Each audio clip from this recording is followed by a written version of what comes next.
Hi, I'm Nicole Harper. 3 months ago, I sat across from my father at the most expensive restaurant in Scottsdale, pulled out my checkbook, and handed our waiter a tip that made my dad's face go white. $52,000. More than he made in an entire year of selling insurance policies and lecturing me about responsibility. The waiter cried. My father stood up and left without saying a word. Before we jump back in, tell us where you're tuning in from, and if this story touches you, make sure you're subscribed because tomorrow I've saved something extra special for you. My mother called me cruel. My brother said I was showing off. But here's what they didn't know. That tip wasn't about flexing. It was about finally proving that the daughter they called a dreamer, a failure, and a waste of potential had built something they couldn't even comprehend. This isn't a story about money. It's about the decade of doubt, the quiet cruelty, and the moment I stopped apologizing for being exactly who I said I'd become. I need to take you back to where this really started. Not 3 months ago at that restaurant, but 10 years earlier, when I was 23 and sitting in my childhood home in Chandler with a business plan printed on copy paper and hope I couldn't afford to have.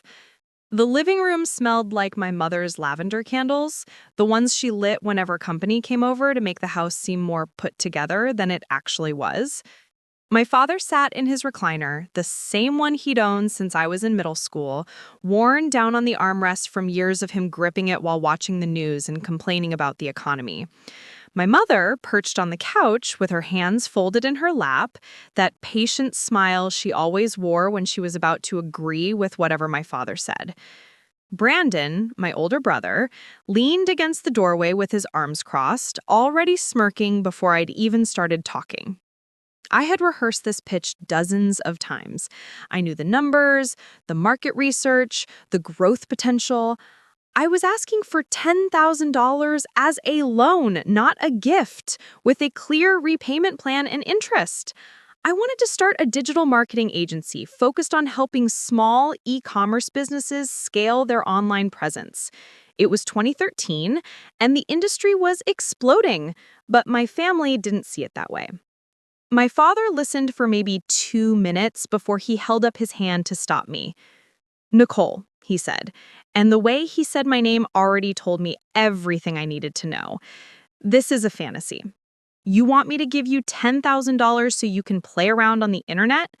I tried to explain that it wasn't playing around, that I'd spent the last year working freelance gigs, building a client base, learning the systems.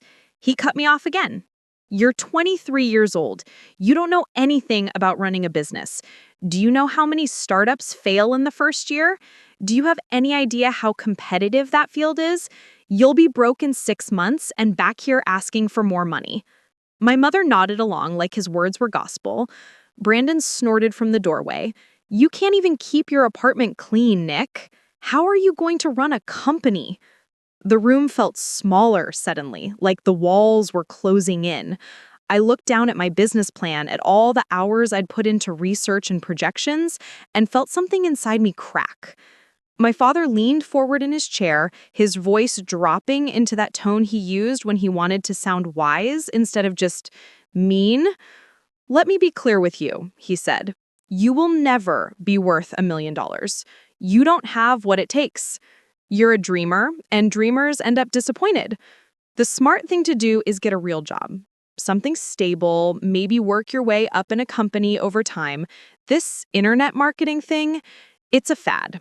In 5 years, nobody's going to care about it. I felt my throat tighten, but I refused to cry in front of them. I folded up my business plan, stood up, and walked out of that house without saying another word.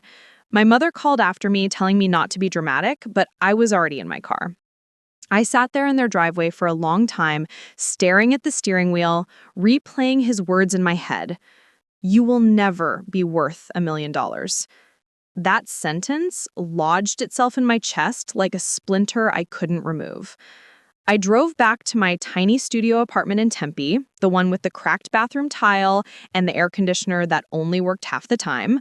I lived in 400 square feet of space that smelled faintly of the Thai restaurant downstairs.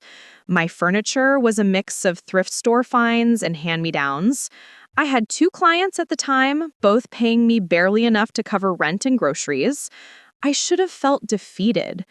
Instead, I felt something sharper. Anger, yes, but also clarity. I spent that night creating a new plan.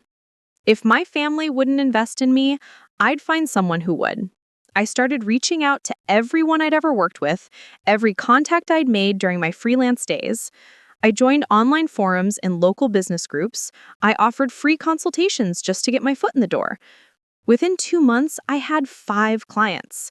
Within 6 months, I had 12. I worked 16-hour days, barely sleeping, living off instant ramen and cheap coffee from the convenience store on the corner. My father's voice was always there in the back of my mind, telling me I was wasting my time, that I'd be broke and begging within a year. I used it as fuel.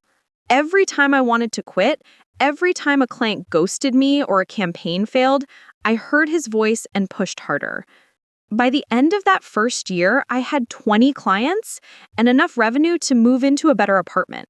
Nothing fancy, just a 1-bedroom in a complex that didn't smell like pad thai. I bought real furniture for the first time in my adult life. I remember sitting on my new couch, the one that I'd saved up for and assembled myself, and feeling like I'd won something. My family didn't see it that way. I made the mistake of telling my mother about my progress during a phone call, thinking maybe she'd be proud. She listened politely and then said, "Well, that's nice, dear, but don't get too comfortable. These things have a way of falling apart." When I saw them at Thanksgiving that year, Brandon asked me if I was still doing my little internet thing. My father didn't ask me anything at all. The second year was harder. I hired my first employee, a college student named Leah Rodriguez, who was brilliant with analytics but had no money for textbooks. I paid her more than I should have because I remembered what it felt like to be broke and overlooked. We worked out of a co-working space downtown, a cramped desk in a room full of other startups and freelancers grinding their way towards something better. The space had terrible Wi-Fi and smelled like burnt coffee, but it was ours. We and I would stay late into the night, running campaigns, analyzing data, pitching new clients. She never doubted me, not once. When I told her about my father's prediction, she looked at me and said, "Then let's make him eat those words." By year 3, we had 30 clients and enough revenue to lease a small office. It wasn't much, just 2 rooms in a building near downtown Phoenix, but it had a door with our company name on it, Harper Digital Solutions. Seeing that sign made something shift in me. This was real. I wasn't playing anymore. I hired 2 more people. We started landing bigger clients. E-commerce companies doing 6 and 7 figures in revenue who needed someone to scale their ad campaigns and optimize their funnels. The work was relentless, but I loved it. I loved the strategy, the creativity, the tangible results. I loved proving that I knew what I was doing. My family still didn't take it seriously.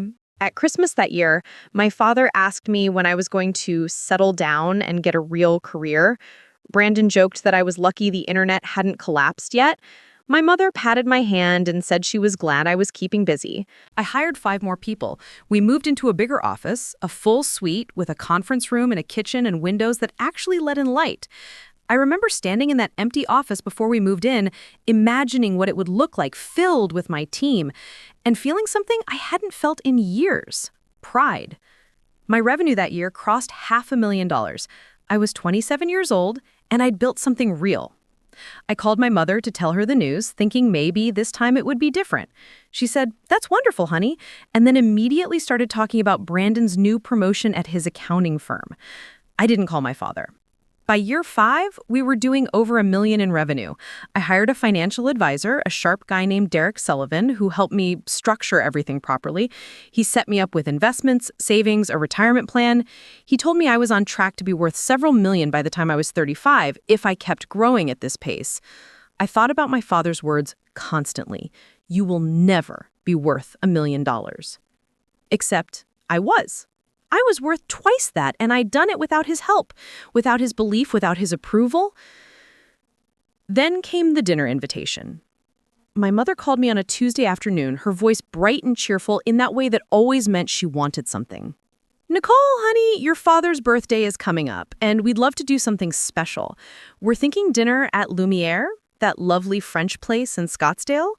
Brandon and his wife will be there, and we'd really love for you to come. It's been so long since we've all been together. I should have said no. Every instinct told me to decline politely and send a gift instead. But something in me, some stubborn part that still wanted them to see me, to really see what I'd built, made me say yes. My mother was thrilled. She told me to dress nicely, that it was a fancy place. I wanted to laugh. I knew exactly how fancy Lumiere was. I'd eaten there half a dozen times with clients and investors. I'd probably spent more money there in the last year than my father had in his entire life. The night of the dinner, I dressed in a simple black dress and heels. Nothing flashy, just elegant. I drove to Scottsdale in my car, a sleek sedan I'd bought outright the year before. No car payment, just owned. I parked in the restaurant's lot and sat there for a moment watching other diners walk in. Couples celebrating anniversaries. Business deals being closed over wine. Families marking milestones.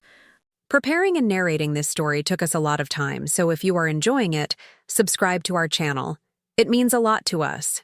Now back to the story. I wondered which category we'd fall into. Probably none of them. I walked into Lumiere and immediately spotted my family at a table near the back.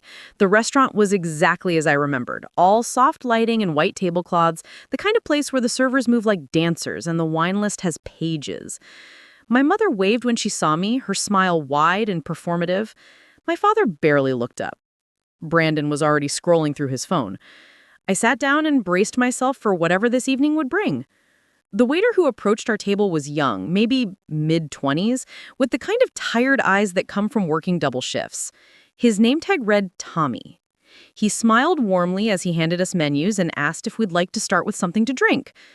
My father ordered scotch without looking at him. My mother asked for white wine. Brandon wanted whatever craft beer they had on tap. I ordered sparkling water and actually made eye contact with Tommy, thanking him by name. He seemed surprised. Like most people at tables like this, didn't bother learning it. The conversation started pleasant enough. Surface-level talk about the weather and traffic. My mother asked about my work in that vague way she always did, like she couldn't quite remember what I actually did for a living. Oh, you're still doing the marketing thing, right? How's that going? I told her it was going well. Brandon jumped in before I could elaborate. Must be nice having such a flexible schedule. I've been pulling 60-hour weeks at the firm. Tax season is brutal.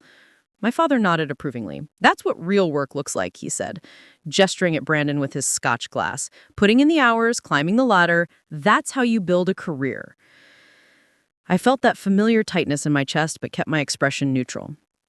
Brandon's wife, Stephanie, tried to change the subject by asking about the menu, but my father was already on a roll. He started talking about responsibility and stability, about how important it was to have a solid career path. He kept glancing at me while he spoke, like these words were specifically for my benefit. Your generation, he said, thinks you can just do whatever feels good and call it a career. But real success takes discipline. It takes sacrifice. I sipped my water and said nothing. Tommy returned to take our orders. My parents chose the most expensive items on the menu without hesitation. My father ordered the filet mignon. My mother wanted the Chilean sea bass. Brandon got the lamb chops. I ordered something simple, a pasta dish, not because I couldn't afford more, but because I genuinely liked it. After Tommy left, my father leaned back in his chair and studied me with that look he always had, the one that made me feel like I was being evaluated and found wanting. So, Nicole, he said, are you seeing anyone? Dating? Thinking about settling down? My mother perked up at this. Oh, yes, we've been wondering. You're 30 now, aren't you? Brandon smirked into his beer. I told them I was focused on my business right now. My father shook his head slowly, like I'd just confirmed his worst suspicions. That's the problem with your priorities, he said. You're so caught up in this work thing that you're forgetting what actually matters. Family, stability, building a real life. My mother reached across the table and patted my hand. We just worry about you, sweetheart. You work so hard. But what's it all for if you end up alone? I pulled my hand back gently and said I wasn't alone. I had a team of people I cared about, friends, a life I'd built exactly how I wanted it. My father laughed, short and dismissive. A team isn't a family, Nicole. Employees leave. Businesses fail. What are you going to have then? The food arrived before I could respond, and for a few minutes, everyone focused on their plates. The meal was exquisite, perfectly prepared, exactly what you'd expect from a place charging these prices. Tommy checked on us twice, refilling water glasses and asking if everything was to our satisfaction. Each time, my family barely acknowledged him. Each time, I made sure to thank him. I watched Tommy move between tables, professional and attentive, despite clearly being exhausted. I wondered how long his shift was, whether he had another job, what his story was. My father interrupted my thoughts by launching into a story about one of his big insurance sales, some policy he'd convinced a client to buy. He told it like it was the deal of the century. Brandon added his own story about a tax return he'd filed. They fed off each other's energy, competing for who had the most impressive accomplishment. My mother turned to me during a lull in their conversation. "And how's your little business doing, Nicole? Any interesting projects?" I could have let it go. I could have given another vague answer and let the evening pass without incident. But something in the way she said little business made my jaw tighten. I set down my fork and looked at her directly. "It's not little, Mom. We did $4.2 million in revenue last year. We have 23 employees across 2 offices. We work with some of the biggest e-commerce brands in the country." The table went quiet. My father stopped mid-chew. Brandon's fork hovered halfway to his mouth. My mother blinked at me like I'd spoken a foreign language. My father recovered first, his expression shifting into something between disbelief and condescension. $4 million? He said it like he was testing the words. "In revenue?" I nodded. He leaned forward. "Revenue isn't profit, Nicole. What's your actual take-home after expenses, salaries, overhead? You could be doing $4 million in revenue and still barely breaking even." I took a breath and kept my voice steady. "My personal net worth is $2.3 million. I own my home outright. I have no debt. My business is profitable and growing." The silence that followed was different this time, heavier. Brandon set down his fork completely. My mother's mouth opened slightly, but no words came out. My father stared at me like he was trying to find the lie. Then he laughed. It started as a chuckle and built into something louder, drawing looks from nearby tables. "Nicole, come on! $2 million? You expect us to believe that?" I didn't smile. I didn't flinch. I just held his gaze. "Believe whatever you want, Dad. It doesn't change the facts." He shook his head, still laughing but with an edge now. "Even if that were true, and I'm not saying it is, you got lucky. You caught a trend at the right time. That's not the same as building something real." Brandon jumped in, his voice defensive. "Yeah, Nick, let's be honest. Digital marketing is basically a bubble. Once the market corrects, businesses like yours will be the first to go. Real industries, accounting, insurance, those survive because they're essential." I could feel my pulse in my temples, but I kept my voice calm. "You're right that I caught a trend. I saw where the market was going when both of you told me I was wasting my time. I spent 10 years building expertise while you were calling it a fad. That's not luck, that's vision." My father's face darkened. "Don't get arrogant, Nicole. You think you're better than us because you made some money? Let me tell you something about money. It disappears faster than it comes. I've seen dozens of people think they had it made, and then one bad quarter, one lawsuit, one market shift, and it's gone. You're not as secure as you think you are." My mother tried to smooth things over with her usual tactics. "Let's not fight," she said, her voice sugary and strained. "This is supposed to be a nice family dinner. Your father is just trying to give you perspective, Nicole. He's been working for over 30 years. He knows what he's talking about." I looked at my mother, really looked at her, and saw what I had always seen. Someone who chose peace over truth, who enabled my father's cruelty by dressing it up as concern. I turned back to my father. "You told me I'd never be worth $1 million, I said quietly. Do you remember that? 10 years ago, in your living room, you said I didn't have what it takes, that I was a dreamer who'd end up disappointed. He shifted in his seat, uncomfortable now.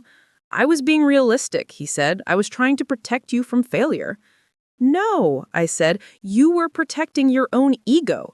You couldn't stand the idea that I might succeed doing something you didn't understand, that I might build something bigger than you ever did. Brandon slammed his hand on the table, making the silverware jump. That's enough, Nick. You don't talk to Dad like that. Show some respect. I turned to my brother. Respect? You clapped when I told you about my first major client. You called my business a joke. You've spent 10 years waiting for me to fail so you could feel superior. And now that I haven't failed, now that I have actually succeeded, you can't handle it. The table was completely silent now. Other diners were definitely watching. My father's face had gone red. My mother looked like she might cry. Brandon stared at his plate. Tommy appeared at exactly the wrong moment, or maybe the right one, asking if we wanted dessert. No one answered him. The tension was suffocating. I reached into my purse and pulled out my checkbook, the one I kept for business expenses and large transactions. I'd brought it specifically for this moment, though I hadn't been sure I'd actually use it until right now. I opened it and clicked my pen, the sound sharp in the quiet. "What are you doing?" my mother whispered. I started writing, my hands steady. I filled out the check carefully, making sure every number was clear. Tommy was still standing there, uncertain whether to leave or stay. I finished writing, tore the check from the book, and folded it once. Then I stood up, walked around the table to where Tommy stood looking confused and slightly alarmed, and handed it to him.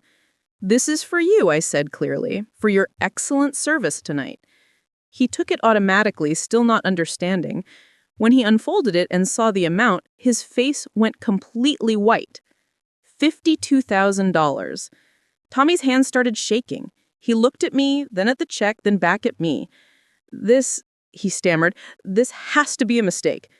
"It's not a mistake," I said gently. "You've worked hard tonight. You've been professional and kind despite having a difficult table. That's worth something." His eyes filled with tears. He pressed his hand to his mouth. I can't. You don't understand. This is more than I make in a year." "I know," I said. "That's the point." He looked at my father then, some instinct telling him this was connected to the tension at our table. My father's face had gone from red to almost purple. He stood up so fast his chair scraped loudly against the floor. "What the hell do you think you're doing at me? Making a scene? Throwing money around to embarrass me?" I met his eyes without blinking. "I'm tipping someone who deserves it. Someone who works hard and doesn't get recognized for doing it. Someone who probably has people in his life who doubt him and tell him he'll never amount to anything." My father's jaw clenched. "This is pathetic. You're showing off. You're being cruel." I shook my head slowly. "No, Dad. Cruel is telling your daughter she'll never be worth $1 million. Cruel is spending 10 years hoping she'll fail so you can be right. Cruel is refusing to acknowledge her success because it makes you feel small. This," I gestured at Tommy, who was still standing there in shock, "is generosity. Something you've never understood." My mother found her voice finally shrill and upset. "Nicole Harper, you apologize to your father right now. This is his birthday dinner. How dare you ruin it this way?" I turned to my mother. "I dare because I'm done pretending. I'm done sitting quietly while you all diminish everything I have built. I'm done being treated like the family embarrassment when I'm the only one who actually took a risk and made something of myself." Brandon stood up too, his face flushed. "You think you're so much better than us, don't you? You think your money makes you special?" I looked at my brother, at his expensive watch and his designer tie, all bought with his steady paycheck from a job he hated but stayed in because it was safe. "I don't think I'm better than you, Brandon. I think I'm different. I chose a path you were too scared to take, and you resent me for it." The restaurant manager had appeared now, drawn by the commotion. "Is everything all right here?" he asked, his voice professional but concerned. Tommy still stood frozen, clutching the check. My father pointed at me. "My daughter just wrote an absurd check to make a point. I want to make sure that doesn't come out of anyone's bill here." The manager looked confused. I pulled out my wallet and handed him my credit card. "The entire meal is on me," I said, "and the check is legitimate. If you need verification, call my bank. The number's on there." Tommy finally spoke, his voice breaking. "Why would you do this for me? You don't even know me." I smiled at him, a real smile, because 10 years ago, I was you, working jobs that didn't pay enough, trying to build something better, having people tell me I'd never make it. Someone helped me along the way, not with money, but with belief. This is me passing that forward. Tommy wiped his eyes with the back of his hand. "I'm putting myself through graduate school," he said quietly. "Engineering. I work here 4 nights a week and do freelance web design on the side. I sleep maybe 5 hours a night.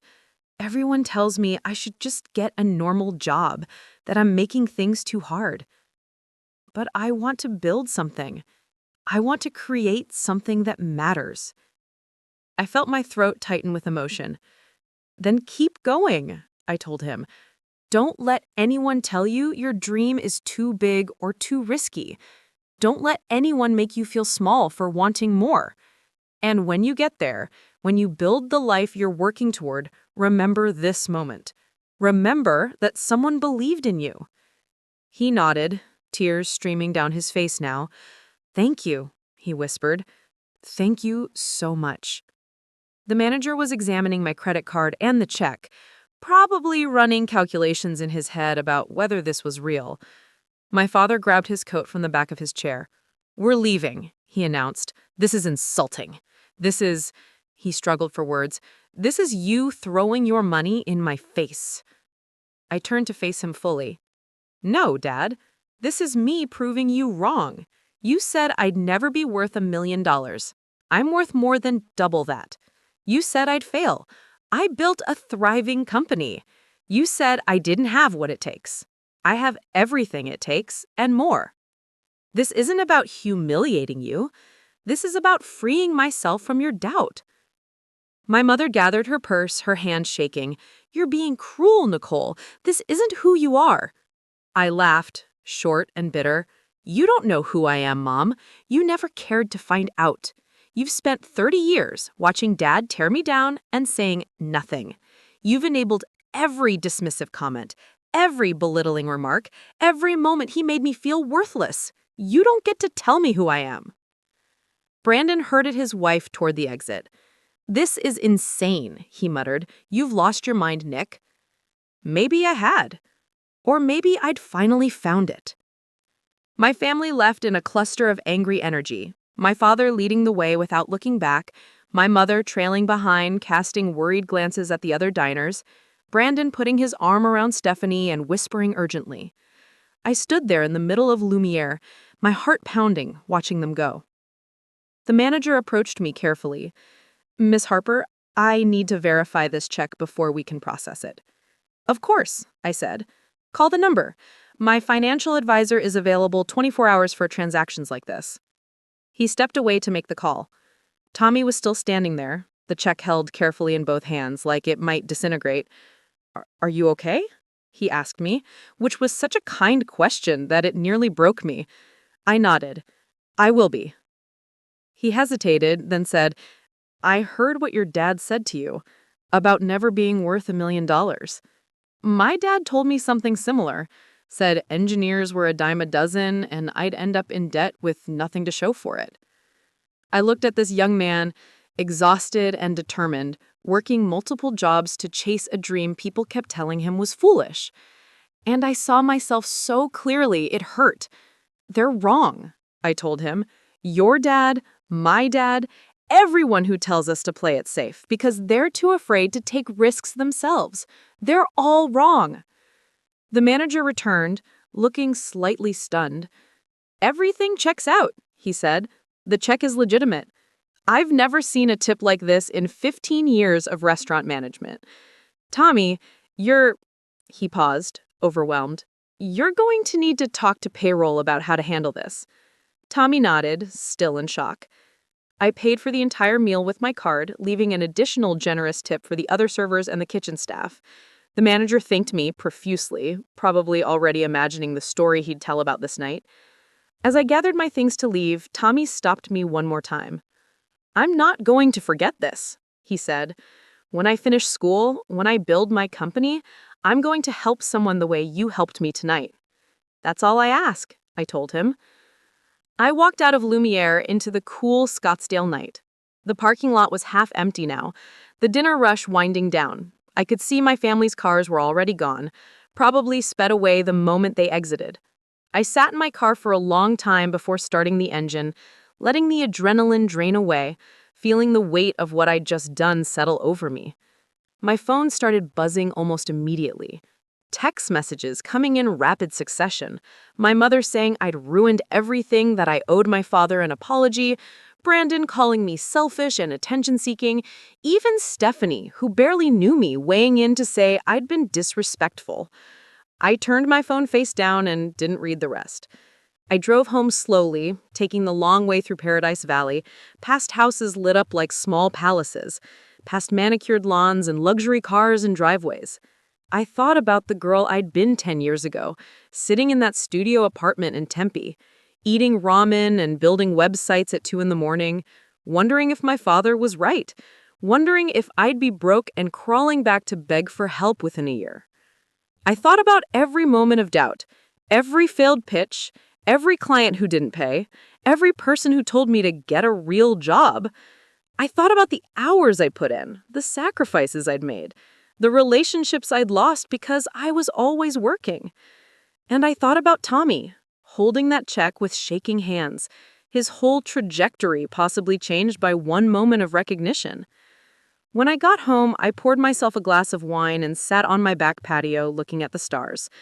The night was clear, the kind of Arizona sky that goes on forever. My phone was still buzzing with messages, but I ignored it. Tomorrow I'd deal with the fallout. Tomorrow I'd gawk to Derek about the financial implications of that tip for tax purposes. Tomorrow I'd call Leah and tell her what happened. Tomorrow I'd start processing the end of whatever relationship I had with my family. But tonight I just sat there feeling something I hadn't felt in a decade. Free. Completely. Utterly free from the way of their expectations and their doubt. I pulled up my banking app and looked at my accounts, something I rarely did outside of business purposes. The numbers were there, undeniable and real. Every dollar represented hours of work, strategic decisions, and risks that paid off. This wasn't luck. This wasn't a bubble about to burst. This was the result of vision and execution and refusing to accept someone else's limitations as my own. I thought about my father's face when I handed Tommy that check. The shock, and anger, and something else underneath it. Fear, maybe.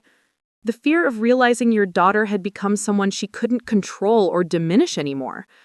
Someone who'd exceeded every boundary she'd tried to place on her. My phone rang. It was a number I didn't recognize. I almost didn't answer, but something made me pick up. "Hello? Nicole Harper?" The voice was male, professional. "This is James Hartwell. I hope I'm not calling too late." "Mr. Hartwell," I said, surprised. "No, not at all. What can I do for you?" "I heard about what happened tonight at Lumiere. Word travels fast in certain circles. I wanted to call and tell you something. That was one of the most remarkable things I've witnessed in business. The way you handled yourself with grace while standing your ground, that takes real character." I felt my eyes sting with unexpected tears. "Thank you," I managed. He continued, "I've been thinking about expanding my business into new verticals. I'm going to need a partner who understands growth strategy and isn't afraid to make bold moves. Would you be interested in discussing an investment opportunity?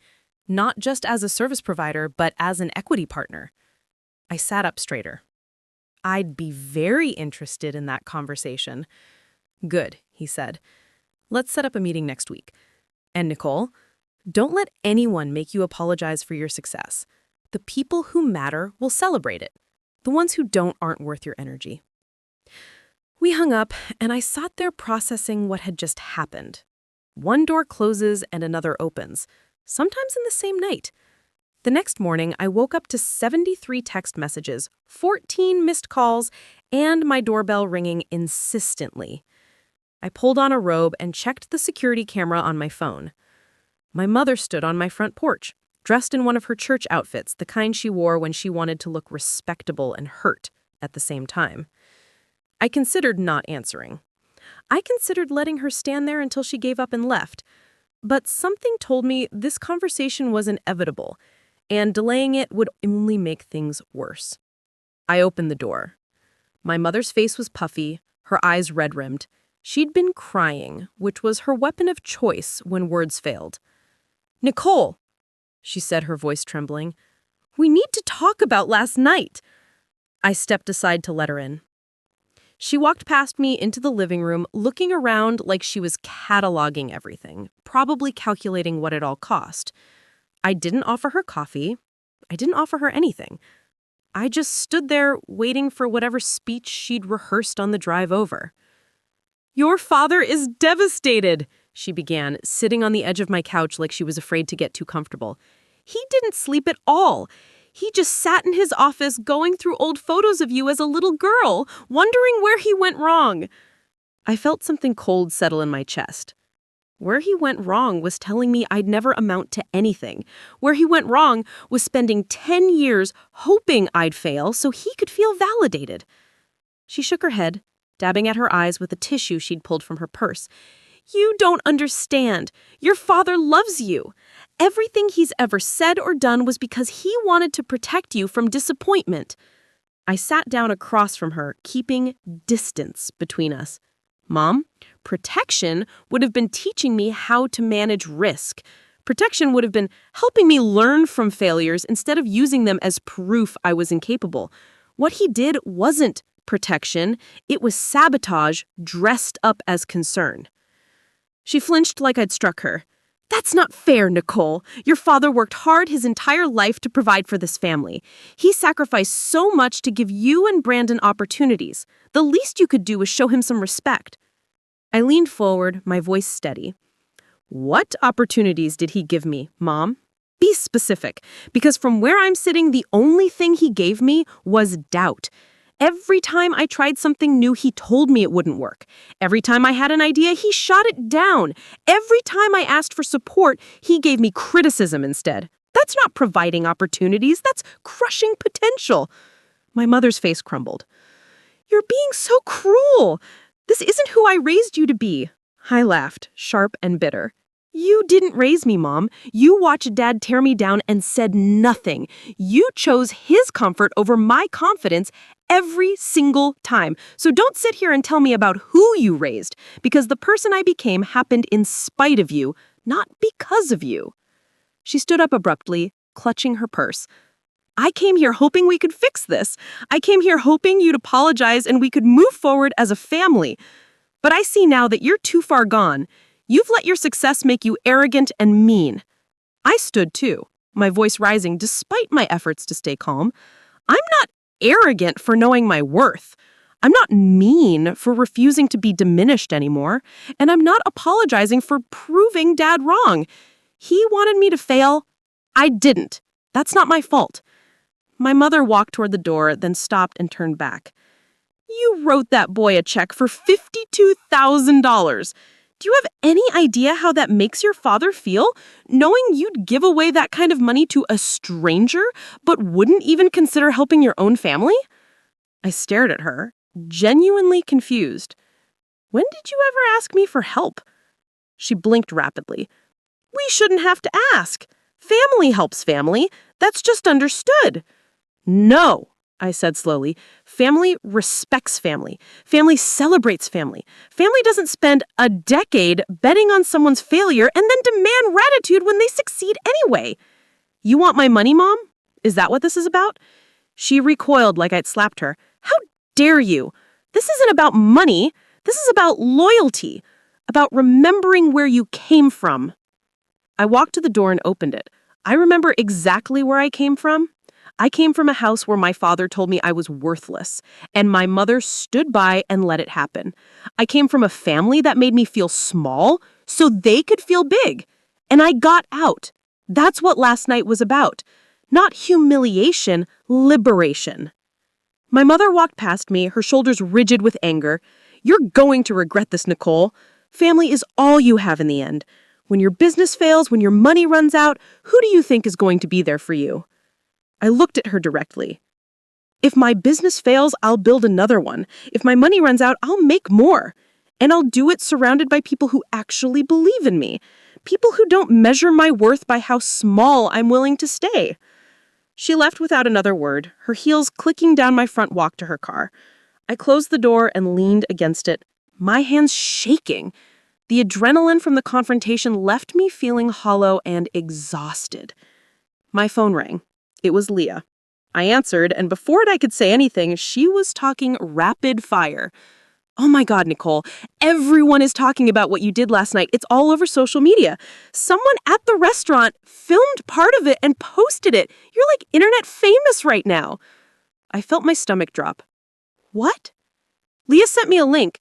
I opened it on my laptop, and there it was. A shaky phone video showing me handing Tommy the check. His reaction, my father standing up and yelling. The caption read, "Woman tips waiter her dad's annual salary after he told her she'd never be successful." It had been viewed 200,000 times in 12 hours. The comments were a mix of support and criticism. Half the people were calling me an inspiration, someone who stood up to toxic family dynamics and used her success to help others.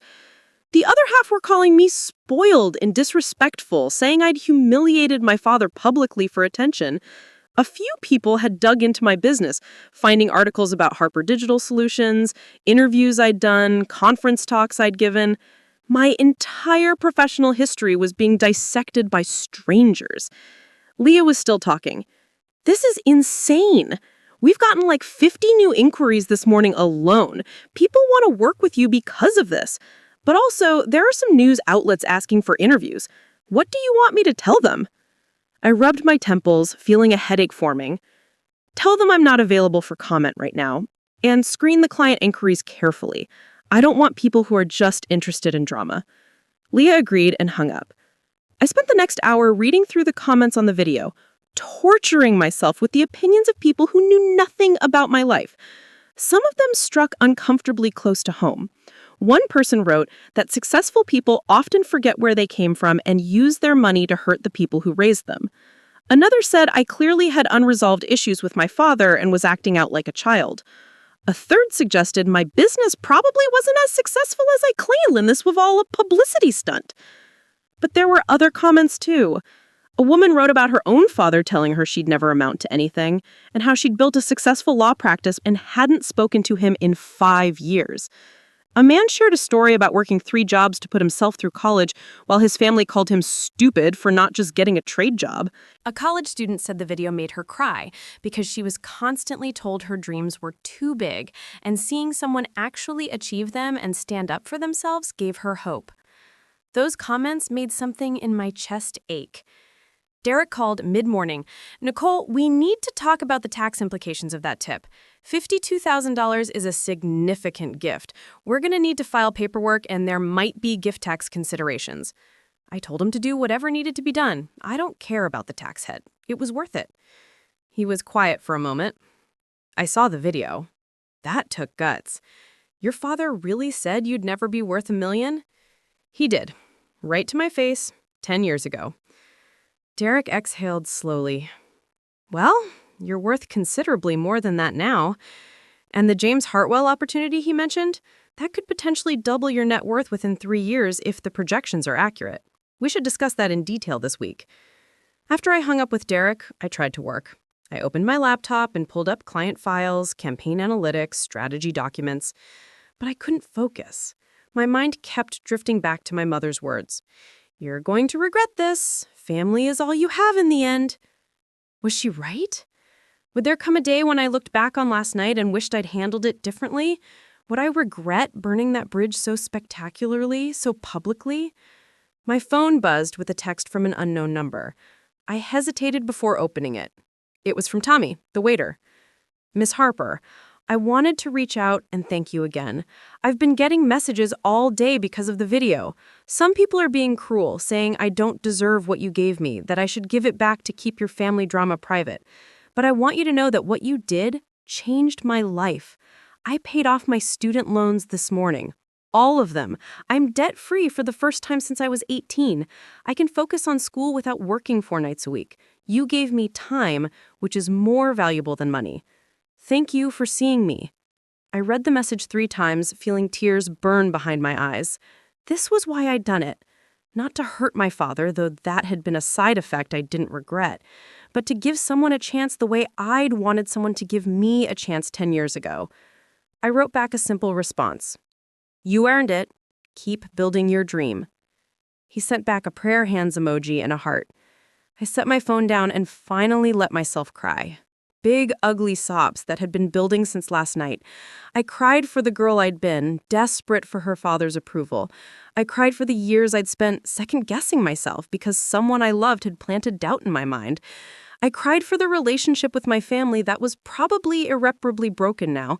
And I cried with relief that I'd finally stood up for myself. By afternoon, I'd pulled myself together enough to call Vincent Chen, the mentor who'd helped me scale my business from a solo operation to a real company. Vincent was in his 60s, a first-generation immigrant who'd built and sold 3 successful tech companies. He was blunt, wise, and one of the few people whose opinion I genuinely valued. I told him everything: the dinner, the tip, the video, the fallout. He listened without interrupting, which was one of his gifts. When I finished, there was a long pause. Nicole, he said finally, his accent still thick after 40 years in the States, I'm going to tell you something my father told me when I started my first company. He said, the people who love you will support your success even when they don't understand it. The people who don't love you will find reasons to tear you down even when you do everything right. Your family's reaction tells you which category they fall into. But Vincent, I said, my voice small, they're my family. Shouldn't that mean something? It means you have a history together, he replied. It doesn't mean you owe them your future. You think I don't know about family pressure? My parents wanted me to be a doctor. They told everyone in our community I was going to medical school. When I dropped out to start a software company, they didn't speak to me for 3 years. 3 years, Nicole. My mother cried at family gatherings saying I'd brought shame on the family. My father told relatives I was a failure who'd wasted his investment in my education. I felt my chest tighten. What happened? How did you deal with it? I succeeded, he said simply. I built something undeniable. And eventually, years later, they came around. Not because they understood what I did, but because they couldn't ignore the results anymore. But here's the important part. I didn't wait for their approval to keep building. I didn't let their disappointment slow me down. I mourned the relationship I'd wanted with them and built the life I needed anyway. That's what you're going to have to do. You mourn what you thought your family would be, and you keep building anyway. We talked for another hour. Vincent told me about the Hartwell opportunity, which he'd heard about through his network. He thought it was solid, that James was a good partner, that the equity stake could be transformative for my business. He also warned me that going viral, even for something positive, could be a double-edged sword. People will want a piece of you now. Investors, media, competitors. You need to be strategic about how you handle this attention. Don't let it distract you from the actual work. After we hung up, I felt steadier. Vincent was right. I needed to mourn and move forward. I couldn't change my family. I couldn't make them understand or support me. All I could control was my own response, my own choices, my own path forward. I opened my laptop and started drafting an email to James Hartwell about his partnership proposal. I outlined my thoughts on growth strategy, market positioning, potential verticals for expansion. I worked for 3 hours straight, falling into the familiar rhythm of strategic thinking and planning. This was what I was good at. This was what I'd built my life on. Not drama, not publicity, but actual skill and execution. By evening, I'd sent the email and felt productive for the first time all day. I made myself dinner, something simple, and ate it on my patio while the sun set over the desert. The sky turned orange and pink and purple, the colors so vivid they looked artificial. My phone had finally stopped buzzing constantly. The news cycle was moving on to the next viral moment. Soon, the video of me tipping Tommy would be buried under 1,000 other stories, forgotten by everyone except the people directly involved. My doorbell rang again. I checked the camera, half expecting my mother back for round 2. Instead, it was Brandon. He stood there in jeans and a t-shirt, without Stephanie, his hands shoved in his pockets. He looked uncomfortable and angry in equal measure. I considered not answering, but curiosity won out. I opened the door but didn't invite him in. "Brandon," I said neutrally, "what do you want?" He ran his hand through his hair, a nervous gesture I remembered from childhood. "I came to talk, without yelling, if possible." I leaned against the doorframe. "Okay, talk." He shifted his weight from foot to foot. "Look, what you did last night was messed up. You made Dad look like an idiot in front of everyone. Mom's been crying for 24 hours straight. But," and he paused, seeming to struggle with the words, "but I've been thinking about some stuff you said, about how we waited for you to fail." I didn't say anything, just waited. Brandon continued, his voice quieter now. "When you started your business, I thought it was stupid. I thought you were being impulsive and naive. And maybe part of me wanted you to fail because it would prove that the safe route I chose was the right one, that playing it safe and doing what was expected was smart, not cowardly." He looked up at me then. "Were you really worth over $2 million last night, or was that exaggerated to make a point?" I met his eyes. $2.3 million as of last quarter. My business did $4.2 in revenue last year with a profit margin of 38%. I own my home, I have no debt, and I have more in investments than I could spend in a decade. Brandon, I wasn't exaggerating. I was understating. He looked like I'd punched him. How did you do that?" "I worked," I said simply. 16-hour days for years. I took risks you wouldn't take. I learned skills you didn't bother learning because you were too busy calling my field a fad. I failed hundreds of times and kept going. That's how." Brandon leaned against the porch railing. "I make $78,000 a year," he said quietly, "before taxes. I've been at the same firm for 8 years, and I hate it. I hate my boss, I hate my clients, I hate sitting in that cubicle doing tax returns for people who barely acknowledge I exist. But it's stable, it's respectable, it's what Dad told me to do.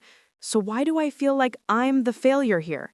"Because you measured success by Dad's definition instead of your own," I said. "And his definition was always about safety, about avoiding risk, about doing what's expected. There's nothing wrong with that if it makes you happy. But you're not happy, Brandon. You've never been happy." He nodded slowly, looking out at the street. "When you handed that waiter 52 grand, you know what I felt? Beside anger, I felt jealous. Not of the money, but of the freedom.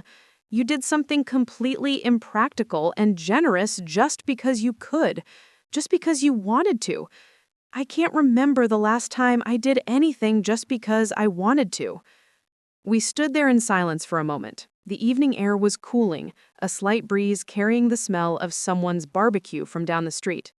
"I'm not going to apologize for what I did," I said finally, "to Dad, to Mom, or to you.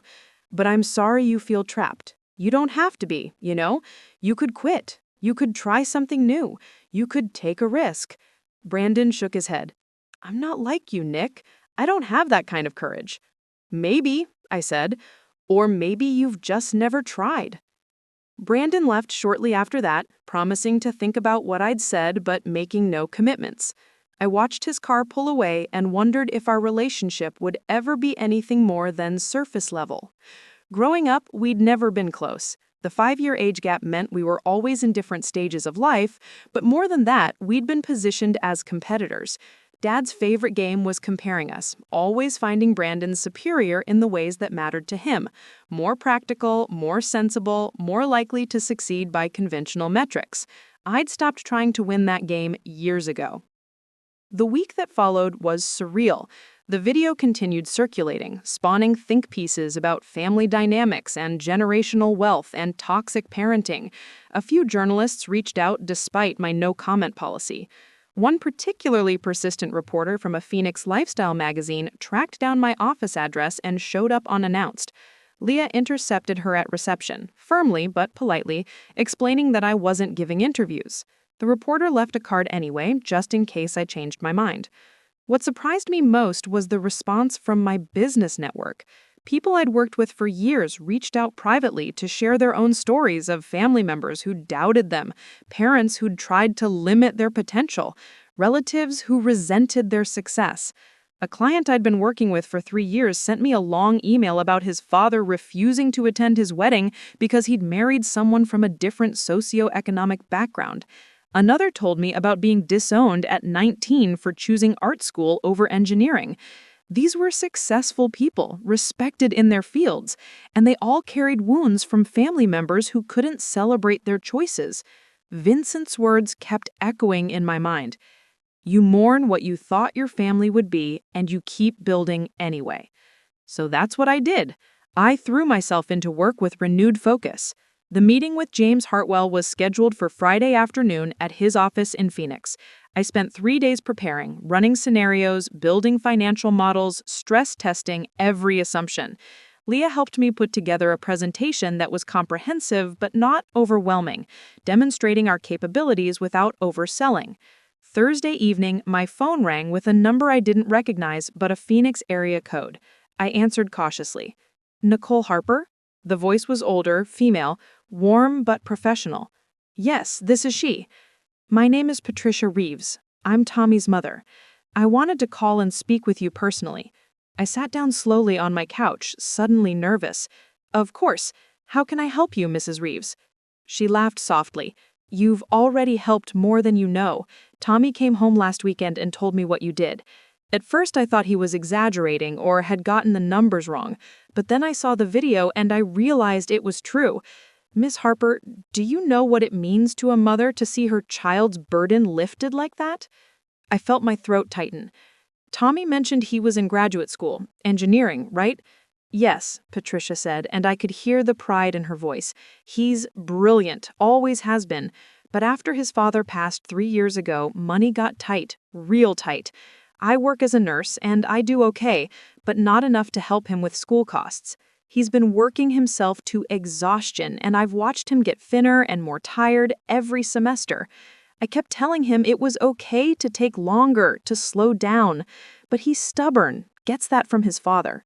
I smiled despite the emotion welling up. He seems like a remarkable person. He is, she agreed. And what you did, giving him that money, it wasn't just about paying off debt. You gave him permission to believe his dream was worth pursuing.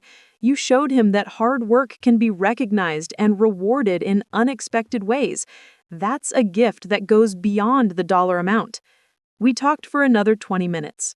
Patricia told me about Tommy's father, a civil engineer who died suddenly of a heart attack, leaving them with medical bills and final expenses that wiped out their savings.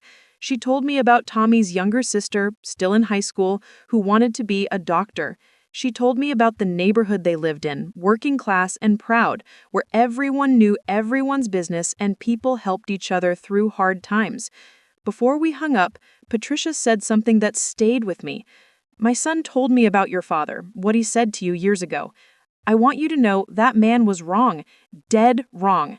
The measure of a person isn't just in what they accumulate, but in what they do with it. You could have hoarded every penny and no one would have blamed you, but you saw someone struggling and you helped in a way that will ripple forward. That's character. That's the kind of success that actually matters.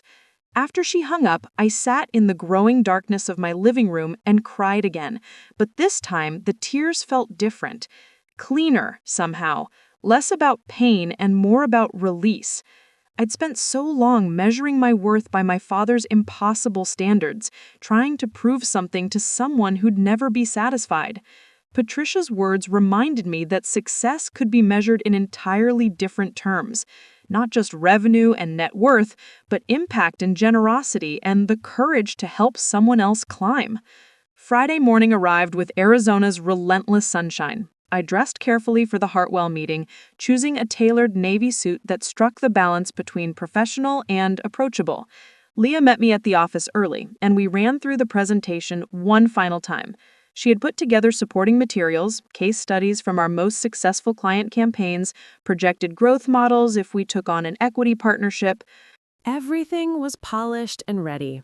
James Hartwell's office was in a newer building in central Phoenix, all glass and steel with mountain views from the upper floors.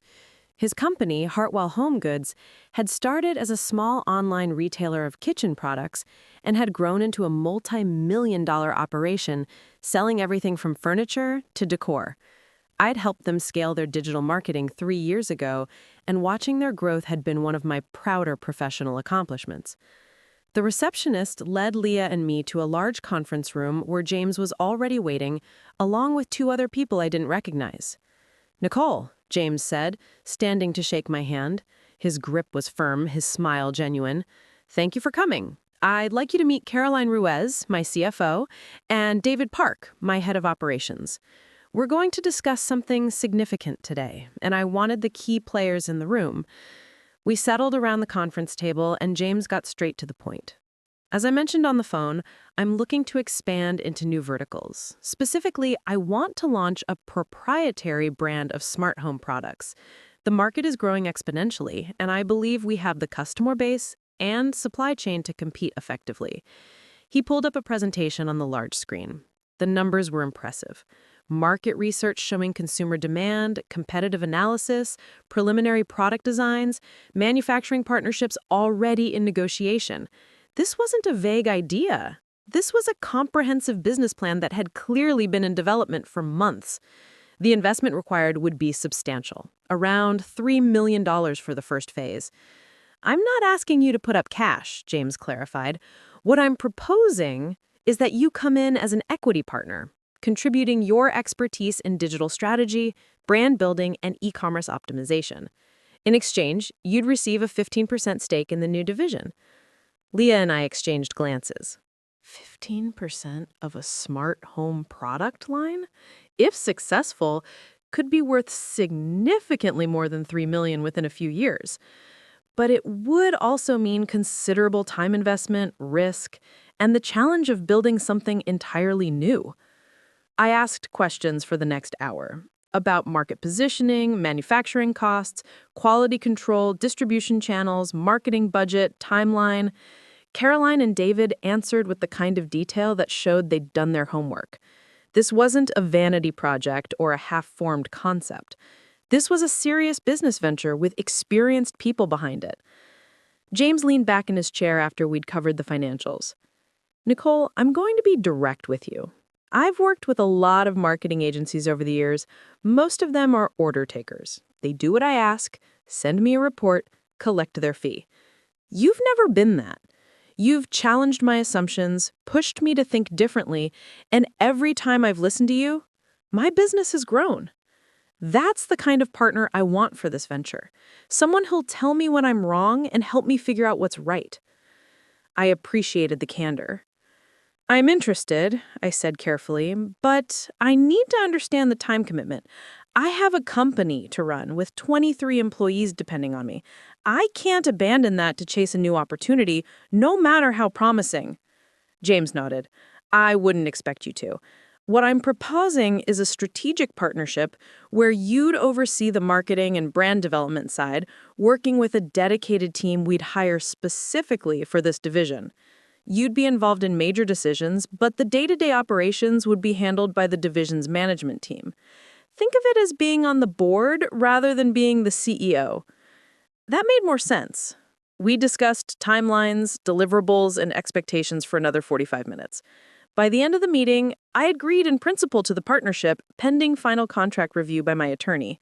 We shook hands, and James walked us out personally. "One more thing," he said as we reached the elevator. "I know last weekend was difficult for you. I saw the fallout online. But I want you to know that the way you handled yourself, standing your ground while also being generous to someone who needed it, that confirmed every positive impression I'd formed of your character over the years. Don't let anyone make you second-guess that decision." The elevator doors closed on his kind smile, and Leah immediately grabbed my arm. "Oh my God, Nix! 15% of a smart home division? Do you realize what this could mean?"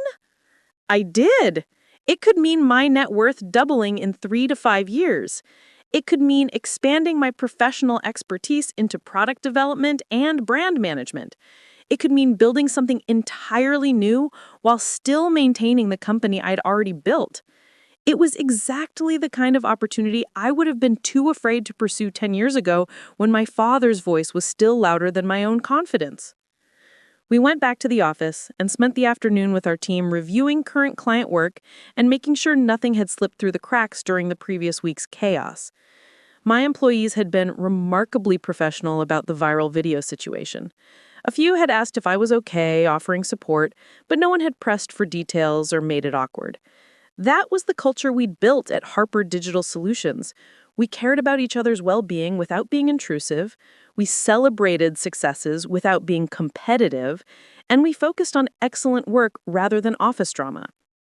Around 5 in the evening, as the team was starting to pack up for the weekend, Leah knocked on my office door. "You have a visitor in reception," she said, her expression uncertain. "Your brother? He says it's important." I felt my stomach tighten, but nodded. Send him back. Brandon appeared a moment later, still in his work clothes, looking exhausted and uncertain. He stood in my doorway like he wasn't sure he was welcome. "Can we talk?" he asked. I gestured to the chair across from my desk. He sat down heavily, running his hands through his hair in that nervous gesture I'd noticed during his last visit. "I went to see a therapist," he said, without preamble. "After I left your house the other night, I couldn't stop thinking about what you said, about measuring success by Dad's definition instead of my own. So I made an appointment with a counselor, and I went yesterday. It was the first therapy session of my life." I set down the pen I was holding. "How did it go?" He laughed, but it sounded more like a release of tension than humor. "It was awful, and helpful, and painful all at the same time. The therapist asked me to describe a typical day, and halfway through, I started crying. Just sitting there in her office, describing my commute and my cubicle and my meetings, and I couldn't stop crying because saying it out loud made me realize how miserable I actually am." Brandon looked at me then, really looked at me, and I saw something I'd never seen in my older brother before. Vulnerability. "You were right," he said quietly. "I was waiting for you to fail because it would validate my choices. Every time you tried something new, I hoped it wouldn't work out because if you succeeded doing something risky and unconventional, it meant I was a coward for playing it safe. And when you did succeed, when you built something real, I couldn't be happy for you because your success felt like proof of my failure." I didn't know what to say to that kind of honesty. Brandon continued, his words coming faster now like he needed to get them out before he lost his nerve. "The therapist asked me what I actually wanted to do with my life, and I realized I didn't have an answer. I'm 35 years old, and I have no idea what I want because I've spent my entire adult life doing what Dad told me I should want. He said accounting was stable and respectable, so I became an accountant. He said buying a house in the suburbs was smart, so I bought a house in the suburbs." He said marrying someone practical was wise, so I married Stephanie, who's practical and sensible and completely wrong for me. That last part shocked me. "You and Stephanie are having problems?" Brandon nodded miserably. "We barely talk anymore. She's fine, there's nothing wrong with her, but we have nothing in common except a mortgage and a routine. I think we both know it, but neither of us has the courage to admit it, because getting divorced would mean admitting we made a mistake, and Dad doesn't believe in mistakes. He believes in powering through and making things work." I leaned forward, my elbows on my desk. "Brandon, what do you actually want? If Dad's opinion didn't matter, if you could start over, what would you do?" He was quiet for a long time, staring at his hands. "I used to draw," he said, finally, so softly I almost didn't hear him. "When I was younger, before college, I loved to draw. Architectural sketches, mostly. Buildings and structures and spaces. I wanted to study architecture, but Dad said it was impractical. said architects were a dime a dozen and most of them struggled. He pushed me toward accounting because the numbers were better, the job security was stronger. So I gave up drawing and learned spreadsheets instead. The pain in his voice was raw and real. I thought about the years we'd spent as strangers, positioned as rivals by parents who should have helped us support each other. I thought about how Dad's limitations had shaped both of us, just in different ways. He'd tried to make me small, and when that didn't work, he'd made Brandon safe. Neither of us had escaped unscathed. "What are you going to do?" I asked gently. "I don't know," Brandon admitted. "The therapist said I need to figure out who I am, separate from who Dad wants me to be. That feels impossible and terrifying, and somehow necessary all at the same time." He looked up at me. "How did you do it, Nick? How did you just decide to stop caring what he thought?" I considered the question carefully. "I don't think I stopped caring," I said honestly. "I think I just reached a point where my need to prove him wrong became stronger than my need to make him proud. It wasn't healthy, and it drove me in ways that probably weren't great for my mental health, but it worked. I built something undeniable, and along the way, I realized that his approval wasn't actually what I wanted anymore. I wanted my own respect. That mattered more." Brandon nodded slowly, processing. "I'm not saying I forgive you for what happened at dinner," he said. "That was still harsh, and it hurt Dad deeply, but I understand why you did it now. And maybe he needed to be heard. Maybe we all needed to be shaken up." We sat in silence for a moment, the office quiet around us, most of the team already gone for the day. "Do you think Dad will ever change?" Brandon asked. "Will he ever see us as who we actually are instead of who he wants us to be?" I shook my head. "Probably not. People like Dad, they're too invested in their own narrative. Admitting he was wrong about me would mean admitting he was wrong about a lot of things, and that's too much for his ego to handle. The best we can hope for is that he eventually accepts our choices, even if he never understands or approves of them." Brandon stood to leave, looking somehow lighter despite the heavy conversation. "Thanks for talking to me," he said, "and for not throwing me out. I'm trying, Nick. I know I've been a terrible brother, but I'm trying to do better." "That's all any of us can do," I replied. He left, and I sat alone in my office as the sun set outside my windows, painting the desert sky in shades of amber and rose. My phone buzzed with an email notification. It was from Catherine Bowman, the attorney I'd consulted earlier in the week about the Hartwell partnership. She'd reviewed the preliminary contract terms and had notes, mostly minor clarifications, but one significant point about intellectual property rights that needed to be addressed. I made a note to discuss it with James early next week. Another month passed, and the rhythm of my life settled into something new. The Hartwell partnership moved forward after Catherine successfully negotiated better intellectual property terms. I signed the contracts on a Tuesday morning, officially becoming an equity partner in a venture that felt both exciting and terrifying. The smart home division would launch in 8 months, and I'd already started working with the team James assembled, sharp people who understood both technology and consumer behavior. Harper Digital Solutions continued growing steadily. We brought on 6 new clients in October, all substantial companies with real budgets and serious growth goals. Leah got promoted to Director of Analytics, a title she'd earned through 3 years of exceptional work. Watching my team succeed, seeing people I'd hired and trained move up in their careers, that satisfaction ran deeper than any personal achievement. I'd built something that created opportunities for others, and that mattered. My family remained silent. No calls, no texts, no attempts at reconciliation. Part of me grieved that loss more than I expected. Even a dysfunctional family is still family, and the absence of those connections left a hollow space. But another part of me, the part that had spent 10 years building confidence brick by brick, recognized that some relationships cost more than they contribute. My therapist, someone I'd started seeing weekly after the dinner incident, helped me understand that mourning the family I'd wanted didn't mean I had to tolerate the family I actually had. One afternoon in early November, I was working in my office when Leah buzzed me. "There's someone here to see you. She won't give her name, but she says it's personal." I frowned, curious, and told her to send the visitor back. When the woman appeared in my doorway, I recognized her immediately from the photos Tommy had shown me on his phone the week after the dinner. Patricia Reeves, Tommy's mother, stood there in hospital scrubs, her nurse's badge still clipped to her chest. "Miss Reeves," I said, standing quickly, "is everything okay? Is Tommy all right?" She smiled, warm and genuine. "Everything's fine, honey. Better than fine. I just got off a shift at the hospital, and I wanted to stop by in person to tell you something. Tommy graduated last week. He finished his master's degree in engineering a full semester early because he could finally focus on his studies without working himself to death. He already has 2 job offers, both excellent companies, both paying more than I make after 20 years of nursing." I felt my eyes sting with unexpected emotion. "That's incredible. He must be proud." Patricia stepped further into my office. "He is. We all are. But here's the thing, Miss Harper. Tommy wanted to do something with his first signing bonus.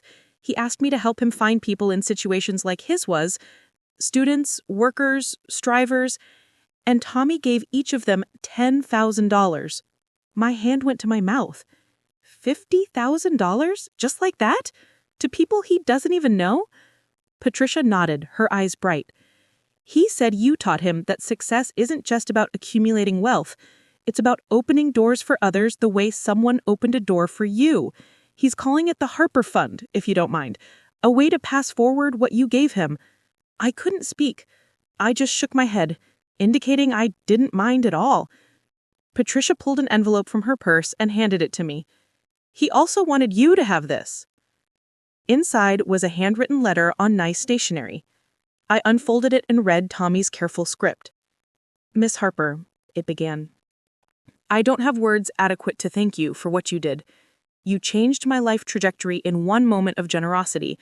But more than the money, you showed me what's possible when someone with resources chooses to see someone without them. You gave me dignity when I felt invisible. You gave me hope when I felt trapped. And now I have the privilege of passing that forward to 5 other people who need exactly what you gave me, a chance." The letter continued for 2 pages, detailing his job offers, his plans for the future, his gratitude. At the end, he wrote something that made tears spill down my cheeks despite my efforts to maintain composure. My father died believing he'd failed us because he couldn't leave us money. But you taught me that the greatest inheritance isn't financial. It's the belief that we're worth investing in. Thank you for investing in me. I'll spend the rest of my life trying to be worthy of that investment." Patricia watched me cry with the patience of someone who'd seen plenty of tears in her profession. "That young man of mine, he talks about you like you're a guardian angel. I told him you're just a person who made a good choice. But maybe that's what angels are. Just people who choose kindness when they could choose otherwise." She reached over and squeezed my hand. "Thank you, Miss Harper, not just for the money, but for seeing my son when everyone else looked through him." After she left, I sat in my office holding Tommy's letter, reading it over and over. This was what success actually looked like. Not the net worth statements or the business expansion or the equity partnerships, though those mattered too. Real success was measured in ripples, in the lives touched and changed and improved by our choices. My father had been wrong about everything that mattered. Worth wasn't calculated in dollars accumulated. It was measured in impact created. Thanksgiving arrived, and for the first time in my life, I didn't go to my parents' house. I didn't even feel guilty about it. Instead, I hosted dinner at my place for my team, everyone who wanted to come. Leah brought her girlfriend. Derek, my financial advisor, came with his husband and their 2 kids. A few other employees brought family members. We crammed 15 people into my dining room and living room, passing dishes and sharing stories and laughing until my face hurt. Vincent Chen called me that evening as I was cleaning up. "Happy Thanksgiving, Nicole. How are you holding up?" "I'm good," I told him honestly. Really good, actually. I just hosted my first Thanksgiving, and it was chaotic and imperfect and wonderful. He chuckled. "Family of choice instead of family of obligation. That's growth." I wanted to call and tell you something. I heard through the network about the Harper Fund that Tommy started. That's a remarkable legacy you're building, whether you intended to or not. I hadn't intended it, I admitted. I just wanted to help someone who reminded me of myself. That's how the best legacies start, Vincent said. Not through grand plans, but through authentic moments of seeing someone else's humanity and responding to it. You're doing well, Nicole. Better than you probably realize. We talked for another half hour about business and life and the strange paths that lead us to where we need to be. After we hung up, I poured myself a glass of wine and sat on my back patio under the stars. December brought the holiday season, and with it, unexpected developments. Brandon called me on a Tuesday evening, his voice tight with stress. "Nick, I need to tell you something. I left Stephanie. I moved out last week. I'm staying in a cheap apartment while we figure out the divorce details." I sat down slowly. "Are you okay?" He laughed, shaky but genuine. "I'm terrified and relieved in equal measure.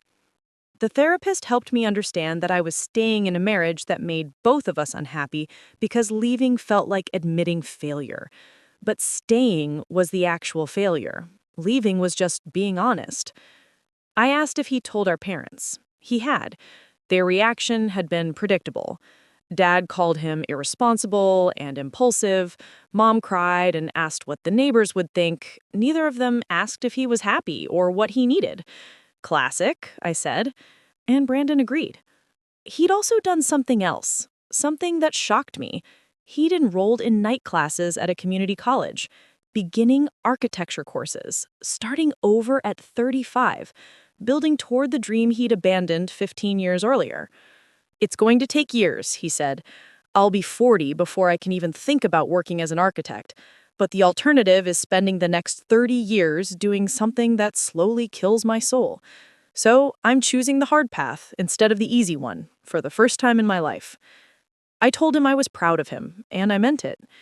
Change at any age takes courage, but changing course when you've already invested years in the wrong direction, that takes something extra. We made plans to have dinner the following week, just the two of us, attempting to build a relationship we'd never really had. Christmas approached, and I received a card in the mail. The return address was my parents' house. Inside was a generic holiday card, the kind you buy in bulk at the store, with a printed message and no personal note. Just their signatures, Gerald and Diane, formal and distant. No mention of the dinner, no acknowledgement of the months of silence, no attempt at reconciliation. Just a card fulfilling a social obligation. I stuck it on my refrigerator with a magnet, more amused than hurt. Some people never changed. That was their limitation, not mine.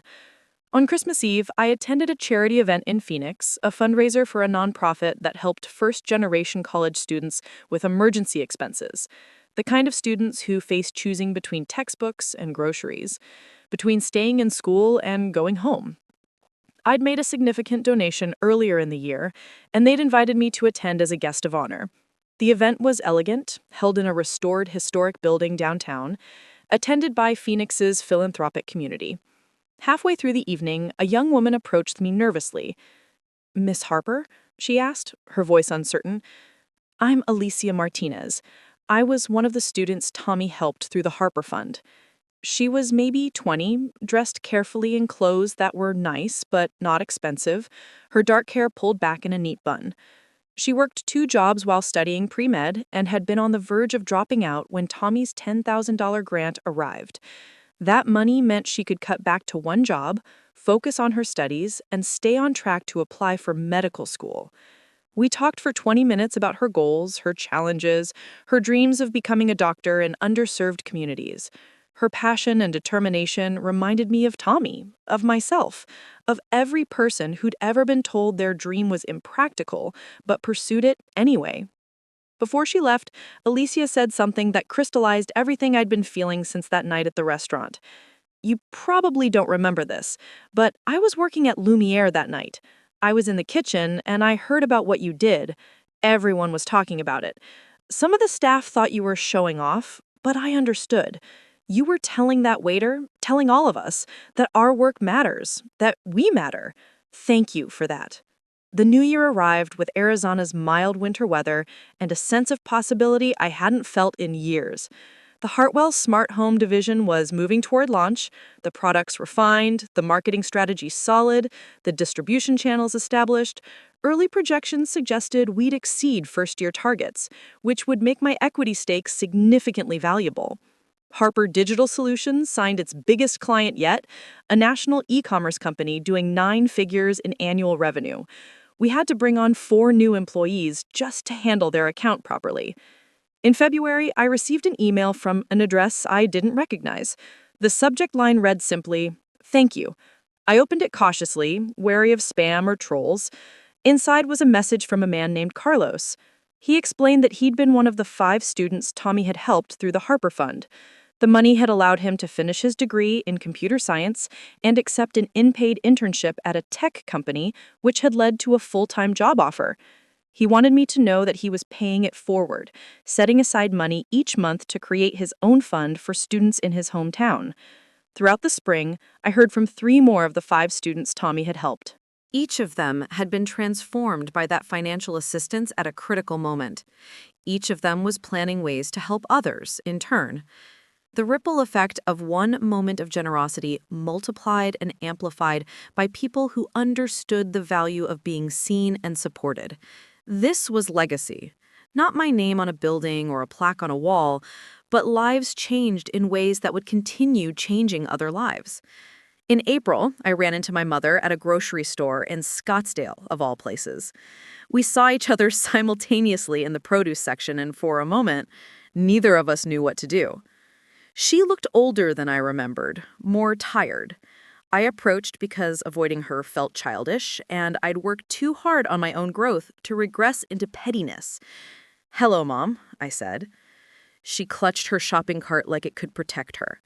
"Nicole?" she replied, her voice strained. "How are you?" "I'm well. Business is good. Life is good." She nodded stiffly. "I heard Brandon is taking architecture classes?" "He told you?" A muscle in her jaw tightened. "He did." "Your father is very disappointed. He thinks Brandon is having some kind of midlife crisis. Or maybe," I said gently, "he's finally pursuing what actually makes him happy instead of what Dad decided he should want." My mother's eyes flashed with old anger. "You don't understand the sacrifices we made for you children, the opportunities we provided. We wanted you both to have stable, respectable lives." "You wanted us to have lives that made you comfortable," I corrected. "There's a difference." "Mom, I'm not going to have this argument with you in the produce section, but I need you to understand something. I'm not sorry for what I did. I'm not sorry for succeeding on my own terms. And I'm not sorry for finally standing up to Dad after years of being told I wasn't good enough." Her face crumpled slightly, vulnerability showing through the defensive anger. "You were always good enough, Nicole. Your father just..." She struggled for words. "He just wanted to protect you from disappointment. By making sure I stayed small enough that failure was impossible? That's not protection, Mom. That's control. And it didn't work. I got big anyway. I got successful anyway. And instead of being happy for me, you both resented it." She looked away, unable or unwilling to engage with the truth. "I need to finish shopping," she said quietly. We stood there for another moment, the gap between us wider than the few feet of physical space. "Goodbye, Mom," I said finally, and walked away. I didn't look back. Summer arrived with its brutal Phoenix heat, temperatures climbing past 110 degrees, the kind of weather that kept people indoors from noon until sunset. The Hartwell Smart Home line launched in June with a marketing campaign my team had crafted carefully. The products sold better than projected, and within 2 months, James was already talking about expanding the line. My 15% equity stake had appreciated significantly. Derek ran the numbers and told me I'd likely be worth close to $5 million by year's end. $5 million. I thought about my father's words constantly now, but without the pain they once carried. "You will never be worth $1 million." I'd exceeded his most pessimistic projections 5-fold, and the number kept growing. But I'd also learned that net worth was just one metric, and not the most important one. The real measure was in Tommy's 5 students now paying forward what they had received, in Alicia studying pre-med without working herself to exhaustion, in Carlos creating his own scholarship fund, in Brandon pursuing architecture at 35, in my team of now 30 employees, many of whom I'd watched grow from uncertain beginners into confident professionals. One August evening, I received an unexpected visitor at my office. The receptionist called back, her voice uncertain. "Nicole, there's a Gerald Harper here to see you. He says he's your father." My chest tightened, but I told her to send him back. I'd wondered if this moment would come, and some part of me had been preparing for it. My father appeared in my doorway, looking older than I remembered, his hair grayer, his shoulders slightly stooped. The anger and confidence I'd always associated with him seemed diminished somehow. "Nicole," he said, "thank you for seeing me." I gestured to the chair across from my desk but didn't speak. He sat down slowly, looking around my office with an expression I couldn't quite read. "This is impressive," he said finally. "Your company, what you've built here. It's..." He paused, searching for words. "It's more than I understood." I waited, not making this easy for him. He'd come here for a reason. He could get to it. "Your mother told me you ran into each other at the grocery store. She said you told her you weren't sorry for what happened at my birthday dinner." "I'm not," I confirmed. He nodded slowly. "I've thought about that night every day for the past 9 months. What you did, handing that waiter all that money in front of everyone, I thought it was cruel. I thought you were trying to humiliate me." His voice was quiet now, lacking its usual authority. "But I've been thinking about something you said that night. You told me I'd spent 10 years hoping you would fail so I could be right. And I realized, eventually, that you were correct. I wanted you to fail. Not consciously, not in a way I admitted to myself, but I wanted it nonetheless. Because if you succeeded doing something I didn't understand, something I told you was foolish, it would mean I'd been wrong. And I've built my entire life on being right." The admission shocked me more than anything else he could have said. My father continued, his hands clasped tightly in his lap. "I told you you'd never be worth $1 million. I remember saying it. I remember thinking I was being realistic, protecting you from disappointment, but I was really protecting myself from having to confront my own limitations. You saw possibilities I couldn't see, and that terrified me." I found my voice finally. "Why are you here, Dad? What do you want from me?" He looked at me directly then, and I saw something I'd never seen in his eyes before. Regret. "I want to apologize. Not because my mother pressured me to, though she did. And not because I think we can fix our relationship overnight, because I know we can't. But because you deserve to hear that I was wrong. About you, about your business, about everything.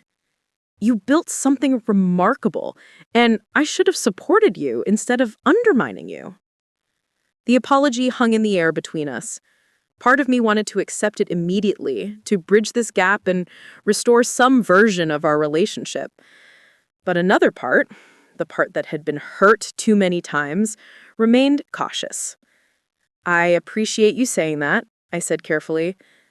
"But an apology doesn't undo 10 years of damage. It doesn't erase the nights I cried because you told me I was wasting my life. It doesn't fix the years I spent second-guessing every decision because your voice was in my head telling me I'd fail." "I know," he said quietly. "I know it doesn't. I'm not asking for forgiveness, Nicole.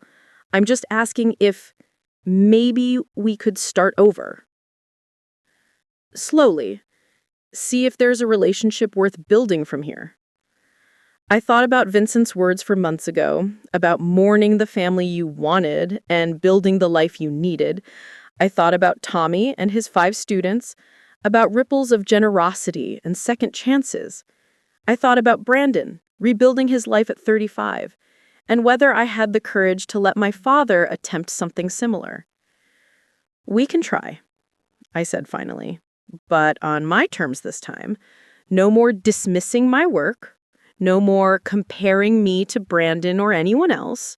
No more telling me what success should look like. If you want a relationship with me, it has to be with the person I actually am, not the person you wish I'd become. He nodded, something like relief crossing his face. I can do that. I'll try to do that. We talked for another hour, carefully and awkwardly, navigating a new kind of conversation we'd never had before. He asked about my business with what seemed like genuine interest. I answered honestly, neither minimizing my success nor exaggerating it. When he left, we shook hands formally, and he thanked me again for seeing me. After he was gone, I sat in my office as the sun set, painting the Phoenix skyline in shades of gold and amber. I felt strange, like something had shifted, but I wasn't sure what it meant yet. My phone buzzed with a text from Brandon. "Dad told me he went to see you. How did it go?" I typed back a response. "It went okay. We'll see if it goes anywhere." He sent back a thumbs up and then another message. "Proud of you, sis. That took guts." I smiled at my phone, this new relationship with my brother still feeling fragile but real. The Harper Fund continued growing beyond anything I'd imagined. Tommy had formalized it into a proper nonprofit with a small board and a process for selecting recipients. Students working multiple jobs, showing academic promise, pursuing fields that society claimed weren't practical. Each recipient got $10,000, no strings attached, just support and belief. By the end of the year, the fund had helped 23 students across Arizona. Some had been referred by Patricia, who encountered struggling students through her hospital work. Others had applied directly after hearing about the fund through word of mouth. In September, Tommy invited me to the fund's first annual gathering, a small event where current and former recipients could meet each other and share their experiences. It was held at a community center in Phoenix. Nothing fancy, just folding chairs and a potluck dinner. But the energy in that room was electric. These were strivers, dreamers, people who'd been told their goals were impractical but pursued them anyway. They shared stories of near misses and close calls, of almost giving up and finding the strength to continue. And many of them credited the Harper Fund with being the thing that kept them going at the critical moment. Tommy introduced me to the group, and I had to fight back tears as he described that night at Lumiere, how a moment of generosity had changed his trajectory and inspired him to create something that would change others. I'm not naturally comfortable with public speaking, but I stood up and told them my own story. About being 23 with a business plan, asking my father for help, and being told I'd never be worth $1 million. About building something anyway, through failures and setbacks and moments of crushing doubt. About realizing that success wasn't just about personal achievement, but about using whatever you built to lift others up. When I finished, the room was silent for a moment. Then Alicia, the pre-med student I'd met at the Christmas charity event, stood up. "Miss Harper is too modest to mention this," she said, her voice clear and strong. "But the reason the Harper Fund exists is because she saw someone working hard and helped them, even though she didn't have to, even though it cost her something significant. She taught all of us that generosity isn't about giving what's left over, it's about giving meaningfully, even when it's uncomfortable." The room erupted in applause, and I sat there, overwhelmed by the realization that one decision, one moment of seeing someone else's struggle and responding to it had created this. October brought cooler weather, and a milestone I hadn't been tracking. Derek called me one Tuesday morning, his voice excited in a way that was unusual for him. "Nicole, we need to discuss your quarterly financial review. The Hartwell partnership exceeded projections again, and with the latest round of client acquisitions at Harper Digital, you've crossed a significant threshold." I pulled up my financial dashboard, scanning the numbers. "What threshold?" "Your current net worth is $5.2 million, he said. "And based on current growth trajectories, you'll likely exceed $7 million by this time next year. That puts you in a position to start thinking about more sophisticated investment strategies, estate planning, and legacy structures." $5.2 million. I sat back in my chair, letting the number sink in. 10 years ago, my father had told me I'd never be worth $1 million. Now I was worth more than 5 times that, and the number kept growing. But the victory felt different than I had imagined. It wasn't about proving him wrong anymore, though that satisfaction still existed. It was about proving to myself that I'd been right. Right to take the risk, right to trust my vision, right to build something on my own terms. In November, my father asked if he could take me to lunch. We'd been slowly, carefully rebuilding some kind of relationship over the past few months. Phone calls every couple of weeks, brief and awkward, but civil. He'd stopped offering unsolicited advice about my business, and I'd stopped being defensive about my choices. Progress, small and incremental, but real. We met at a quiet restaurant in Scottsdale, nothing fancy, and sat across from each other with the uncertainty of two people learning how to be in the same space. "How's business?" he asked, and I could tell he was genuinely asking, not just making conversation. "It's excellent," I said. "We just signed our biggest contract yet, and the Hartwell partnership is exceeding every projection." He nodded slowly, then said something that surprised me. "I've been reading about your field, digital marketing, e-commerce strategy. I got some books from the library, watched some videos online. I wanted to understand what you actually do." The image of my father, skeptical and set in his ways, getting books from the library to learn about my work, it moved me more than I expected. "What do you think?" I asked. He smiled slightly, sheepish. "I think I was wrong to call it a fad. I think I didn't understand that the entire economy was shifting, and you saw it before I did. That takes intelligence and vision, neither of which I gave you credit for." We talked through lunch about business and strategy and the ways technology had changed everything. It wasn't a perfect conversation. He still said things that revealed his limited understanding, still made assumptions that weren't quite right. But he was trying, and that mattered. As we were leaving in the parking lot, he stopped me. "Nicole, there's something else I need to say. That night at my birthday dinner, when you tipped that waiter $52,000, I understand now why you did it. You were showing him that hard work and determination matter, that someone sees him and values him. And you were showing me that my measure of worth was wrong. Money isn't everything, but when you have it, what you do with it reveals character. You have more character than I gave you credit for." "Thank you," I said quietly. "That means more than you probably realize." We hugged briefly, awkwardly, the physical affection still unfamiliar between us. But it was something. December arrived with holiday preparations and year-end business planning. The second year of the Harper Fund, Tommy was planning to help 30 students. The fund had attracted attention from local media, and donations from strangers were starting to come in, small amounts mostly, but meaningful. The idea was spreading that success carried an obligation to help others climb. On Christmas Eve, I hosted dinner at my house again. My team, Derek and his family, Vincent, who happened to be in Phoenix visiting his daughter. And this year, I invited Brandon and my parents. It felt risky, potentially disastrous, but also necessary. My father arrived early, insisting on helping set up, and I watched him arrange chairs and set the table with a focus that suggested he was grateful to have a task. My mother was polite, but still distant, not quite ready to fully let go of her resentment. Brandon came with sketchbooks full of architectural drawings, excited and nervous about the path he was building. Over dinner, surrounded by the family I'd chosen and the family I was trying to reconcile, I felt something close to peace. This wasn't the life I imagined at 23, desperate for my father's approval and certain I'd never be good enough. This was better, messier and more complicated, but authentic, built on my own terms, populated with people who saw me clearly and valued me genuinely. My father proposed a toast halfway through the meal, standing at the head of my table with a glass of wine. "To Nicole," he said, his voice rough with emotion, Who built something remarkable and showed us all what real success looks like. The room raised their glasses, and I met my father's eyes across the table. Forgiveness, I was learning, wasn't a single moment. It was a series of choices, made daily to let go of old hurts and build something new. The year ended with reflection and planning.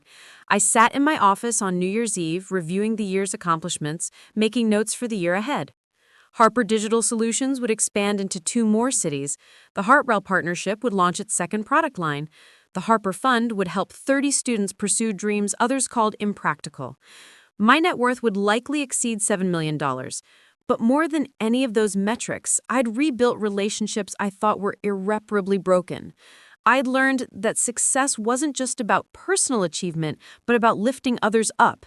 I'd discovered that being right mattered less than being kind. My phone buzzed with a text from Tommy. "Happy New Year, Miss Harper. Thank you for changing my life and for creating ripples that will extend further than either of us will ever know." I smiled and typed back a response.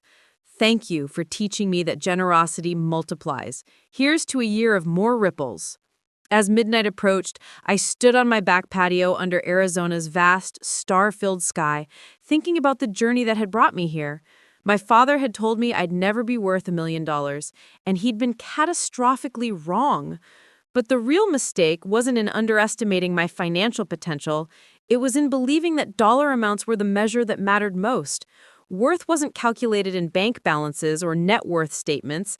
It was measured in lives touched, in opportunities created, in courage demonstrated when fear would have been easier. It was measured in Tommy getting his engineering degree and helping 5 others, in Alicia pursuing pre-med without exhausting herself, in Carlos creating his own scholarship fund, in Brandon chasing architecture at 35, in my father learning humility and my mother slowly releasing resentment. In a room full of 23 students who'd been told their dreams were impractical, but received support to pursue them anyway. The fireworks started at midnight, bursting across the Phoenix skyline in explosions of color and light. I watched them alone, but not lonely, grateful for the path I'd walked and excited for where it led next. My father had tried to make me small, to fit me into his limited vision of success and safety. Instead, I'd grown beyond his boundaries and discovered that the real victory wasn't in proving him wrong. It was in learning to measure success by my own standards, to build a life that mattered not just to me, but to the people my choices touched. The fireworks faded, leaving streaks of smoke against the dark sky. I walked back inside, poured myself a glass of champagne, and raised it to the empty room. "To 10 years of building," I said quietly. "To everyone who doubted and everyone who believed. To Tommy and his students and everyone brave enough to pursue something the world calls impractical. And to proving that worth isn't about the money you make. It's about what you do with it once you have it." My phone buzzed one more time. A text from Vincent. "Watched the fireworks from my daughter's house and thought of you. You've built something remarkable, Nicole. Not just the business or the wealth, but the legacy. Keep building. Keep giving. Keep showing them what real success looks like." I smiled at the message, feeling the weight of the year lifting and the possibility of the next one settling in its place. This was success. Not the net worth or the partnerships or the viral moments. This was it, right here, in the quiet satisfaction of knowing I'd used what I built to make space for others to build too. The house settled into silence around me. Tomorrow, I'd start planning for another year of growth, strategy, and impact. Tonight, I just sat with the victory of having become exactly who I'd promised that 23-year-old girl I would be. Someone who took risks and succeeded. Someone who helped others climb. Someone who refused to stay small just because staying small felt safer. My father had been wrong about almost everything, but he'd been right about one thing, though not in the way he'd intended. Worth really did matter, just not the kind he'd been measuring. Up next, you've got 2 more standout stories right on your screen. If this one hit the mark, you won't want to pass these up. Just click and check them out.